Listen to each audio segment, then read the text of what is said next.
Oi, gente, eu sou a Noa Oliver e hoje eu vou entrevistar para o projeto Nossa Voz da Diversidade a artista Bia. Ela é formada em Química, mas trabalha com a arte do metal. Bia, seja muito bem-vinda. Como você se sente participando deste projeto?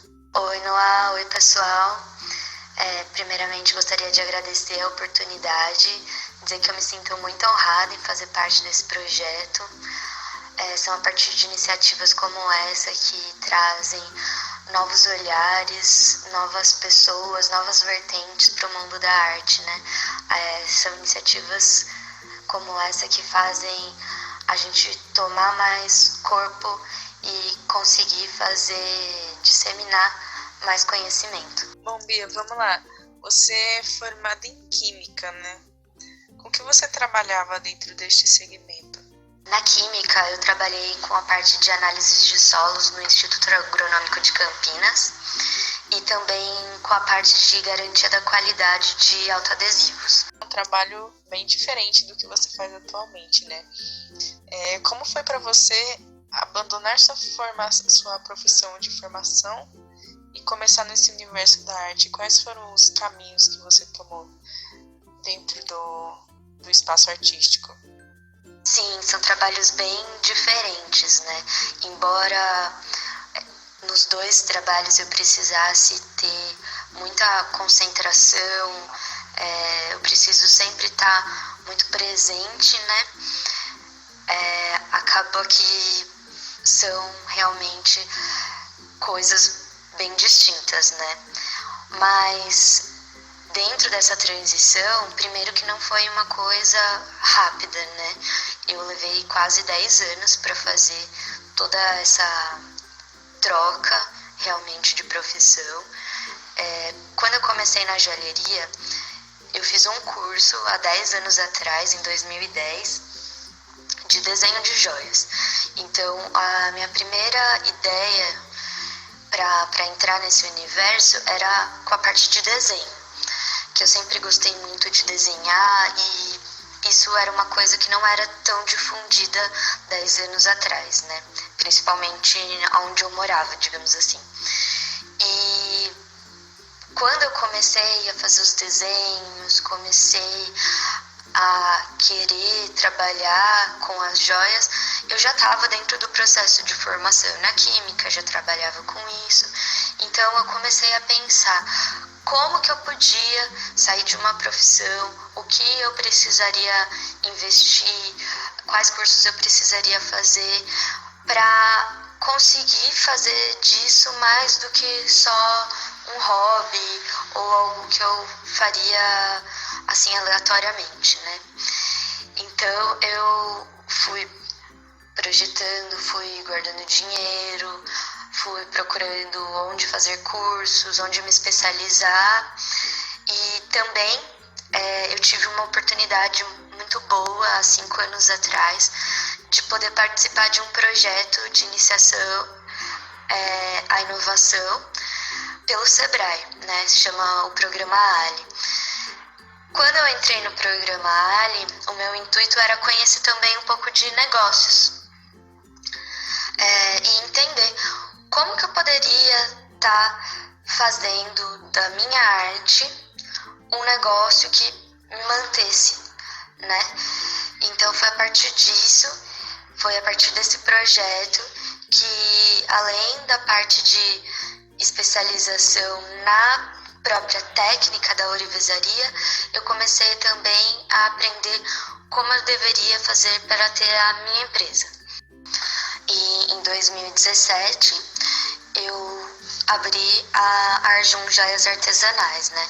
Que justamente tem esse intuito de trazer um pouco de arte para o universo dos acessórios, né? Nossa, que bacana, foi um caminho bem diferente, bem de empreendedor mesmo, assim. Geralmente eu vejo o pessoal falando que mudou de profissão, assim, eles mudam bem de repente, eles saem de um processo de muita carência de algo que eles não conseguem na profissão que eles têm, e aí eles vêm para a arte com o sentimento de de alívio, de finalmente poder se expressar. Dentro desse seu processo de fazer esta arte, que tipo de público você costuma alcançar? E ele é compatível com o que você sonhou quando iniciou nessa sua carreira nova? As minhas peças costumam alcançar mais mulheres, né? Já de uma personalidade mais formada e que gostam de trazer um pouco mais de criatividade para suas vidas e para o seu dia a dia. Então elas acabam encontrando nas minhas peças acessibilidade de uma joia única ou personalizada, né? Então eu acredito que sim, eu tenho conseguido trazer esse público cada vez mais, e tanto com a parte do personalizado, então a pessoa chega com uma necessidade e eu ajudo ela a transformar aquilo numa joia, quanto a parte das minhas próprias criações. Eu tenho um público que tem gostado de ver minhas novas coleções, o que eu trago de novo, então eu acho isso tem sido um processo muito prazeroso. É realmente muito incrível o que você consegue transmitir e fazer. As poucas peças que eu vi suas, eu achei incrível, assim, já quero uma, inclusive, depois vou falar direitinho com você sobre isso. Sobre essa arte do metal, como é para você esse processo de transformar uma matéria-prima que é bruta, pesada, em algo tão leve, delicado, carregado de sentimento, de significado? Como é esse processo para você no sentido psicológico e no sentido material também? Se você puder falar um pouquinho pra gente sobre como é meio que o passo a passo disso, seria muito interessante. Noa, obrigada. Agradeço muito o elogio. Para mim é uma mistura, sabe, de responsabilidade e prazer. Eu penso que as pessoas colocam muito sentimento no que elas vestem e carregam, sabe? Isso desde a antiguidade, isso é uma forma de expressão do ser humano, né? E eu tenho que ter muita sensibilidade para primeiro conseguir transformar muitas vezes o que a pessoa tem em mente, né? E tirar do imaginário dela e fazer aquilo virar uma coisa física, né? E também tem esse limite do que é possível e o que não é possível, né? Eu costumo brincar que o papel, ele aceita tudo, né? O metal já não. Você tem que saber respeitar os limites dele, assim como também os materiais das artes mais comuns, né? Por exemplo, uma tinta, você tem que usar uma aquarela, você precisa de um papel especial, um guache, um outro tipo de papel. Na tela, aceita alguns tipos de tinta. Assim também é o metal, né? A gente tem que saber trabalhar os limites dele e também, assim, o meu momento, né? A minha maturidade técnica, os recursos que eu disponibilizo, tudo é tudo um processo, mas é um processo muito prazeroso, eu diria, né? É uma coisa que eu gosto muito de fazer e venho encontrado nesses últimos anos a maneira com que eu gostaria de fazer, né? Isso também é uma coisa que transforma a gente, né? Criar o seu próprio estilo e conseguir pessoas que admirem o que a gente faz. Nossa, que incrível mesmo, achei maravilhoso todo esse processo artístico que você tem. Ele reflete muito mesmo nas produções que você faz. Suas peças, elas são bem diferentes, né, no sentido de ser mais artesanal. Qual é essa diferença de uma joalheria mais tradicional para uma mais artesanal? A joalheria artesanal e a joalheria industrial, embora elas tenham o mesmo objetivo, né, que é criar uma peça, né, criar um produto para um determinado público, eu vejo uma diferença primeiramente estrutural, né?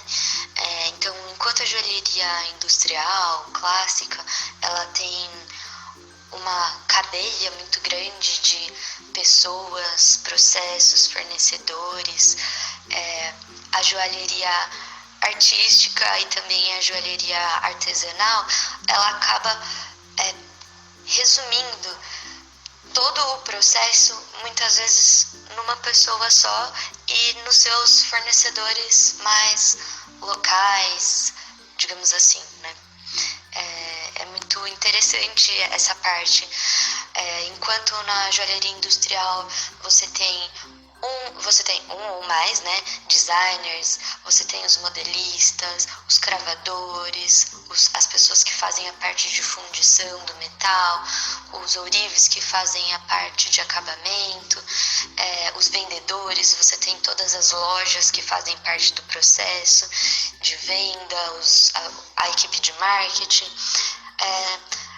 Hoje na joalheria artesanal, todo esse processo acaba se resumindo a uma pessoa. Então, por exemplo, eu sou a designer, eu sou a pessoa que vai preparar todo o material, eu vou fazer a peça, eu vou cravar a peça, vou fazer a parte de venda, toda a estruturação do meu marketing sou eu que faço, eu que converso com o cliente, eu finalizo a venda, eu envio.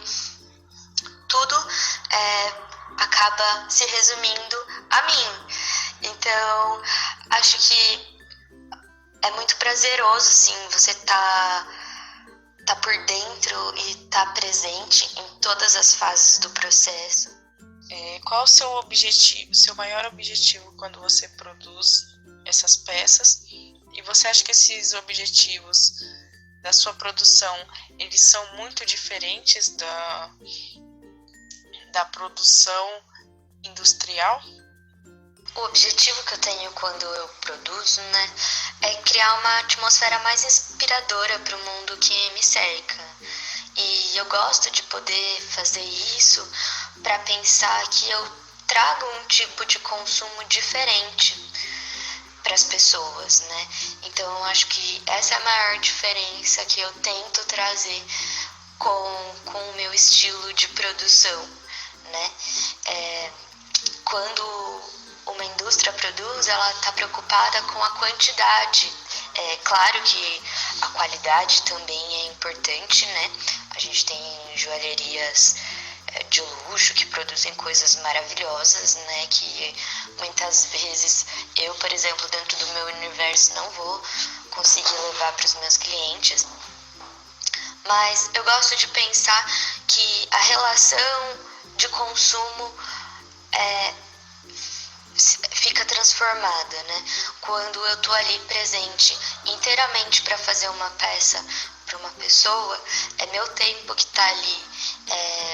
Quando eu crio uma coleção, existe também o meu limitante de tempo. Eu não consigo fazer uma produção enorme. As peças nunca vão sair umas iguais às outras, por mais que eu queira reproduzi-las. Então, tudo isso eu acredito que gera mais conexão e mais personalidade para o mundo e para as pessoas que estão consumindo. Eu particularmente acho incrível essa questão de não conseguir fazer igual, duas peças iguais. Traduz muito o sentido da humanidade, de que somos todos iguais, mas não necessariamente, não totalmente iguais. Sabe? A gente tem as nossas particularidades e somos seres únicos, apesar de sermos todos seres humanos. Para a gente finalizar, qual conselho você daria para quem quer começar ou está iniciando nessa descoberta dentro da transformação de um metal em arte? Sim, é muito isso. Toda vez que eu vou fazer uma produção que existe um objetivo, uma pessoa que está ali por trás, por si só, ela já acaba acrescentando mais significado à peça. Ela escolhe a pedra por um motivo que é totalmente dela, a espessura do metal, qual material vai ser, tudo, cada elemento que eu vou incorporando nas minhas criações, elas acabam tendo uma singularidade, uma representatividade única para cada pessoa que adquire aquela peça, né? E assim, um conselho que eu gostaria de dar para quem gostaria de entrar nesse universo, né, da joalheria, da ourivesaria artesanal, é, primeiro, ter paciência consigo mesmo, né? Eu acho que isso é o principal. E curtir muito o processo de aprendizagem. Não tente pular etapas vislumbrando o dinheiro, digamos assim, né? Foque primeiro em aprender. Saiba aonde você quer chegar. Então, tenha um objetivo, porque isso ajuda muito você a escolher quais as habilidades você vai precisar estar desenvolvendo e aonde você vai conseguir achar lugares que vão estar suprindo essas suas necessidades, né?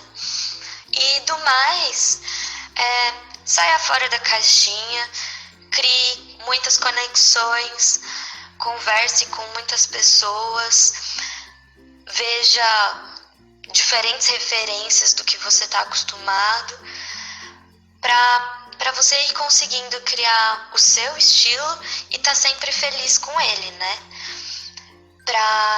Eu acho que só assim você vai conseguir trazer algo verdadeiro, tanto para você quanto para as outras pessoas. E eu queria te agradecer muito por ter topado participar desse projeto. Muito obrigada por doar seu tempo. E obrigada a vocês por ouvirem esse podcast. Não se esqueçam de curtir, comentar, compartilhar com seus amigos e visitar a nossa exposição. E até o próximo podcast. Eu que agradeço, obrigada a todos que estão vindo. E só tenho a agradecer. Espero que o projeto cresça cada vez mais e nossa voz e a diversidade alcance patamares cada vez maiores. Pessoal, muito obrigada. Sigam lá também nas minhas redes sociais. Abraço.